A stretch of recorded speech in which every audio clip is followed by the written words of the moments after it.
Good morning students. आज हम class 10 English की फर्स्ट फ्लाइट बुक की famous poem fire and ice को डिटेल में समझेंगे।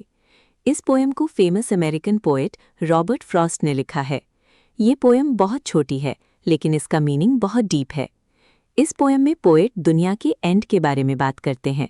पोएट बताते हैं कि दुनिया का डिस्ट्रक्शन यानी अंत दो चीज़ों की वजह से हो सकता है, फायर यानी आग, आइस यानी बर्फ।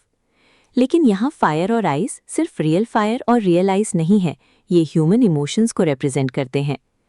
फायर यानी desire, greed, anger, uncontrolled passions. Ice यानी हेट्रेड, कोल्डनेस, क्रुएल्टी। पोएट का मैसेज है कि इंसान की बुरी फीलिंग्स ही दुनिया को बर्बाद कर सकती हैं। Poem text. Fire and ice. Some say the world will end in fire, some say in ice.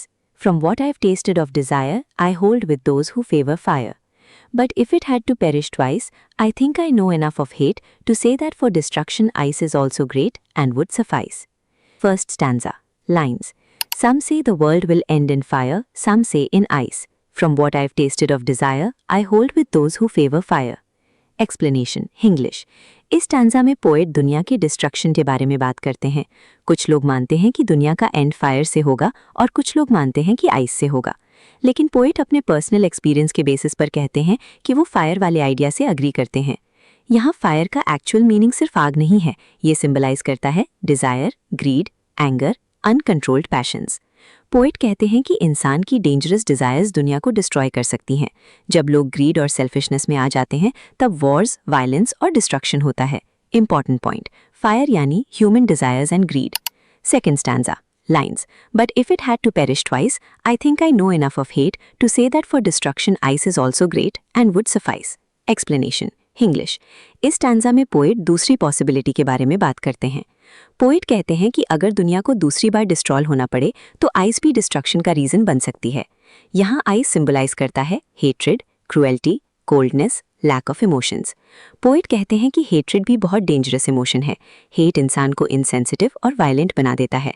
Poet का मानना है कि जैसे डिज़ायर डिस्ट्रक्शन ला सकती है वैसे ही हेट्रेड भी दुनिया को बर्बाद कर सकती है।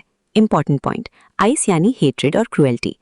Central idea of the poem, Hindi plus English explanation. इस पोएम का सेंट्रल आइडिया ये है कि ह्यूमन इमोशंस बहुत पावरफुल होते हैं।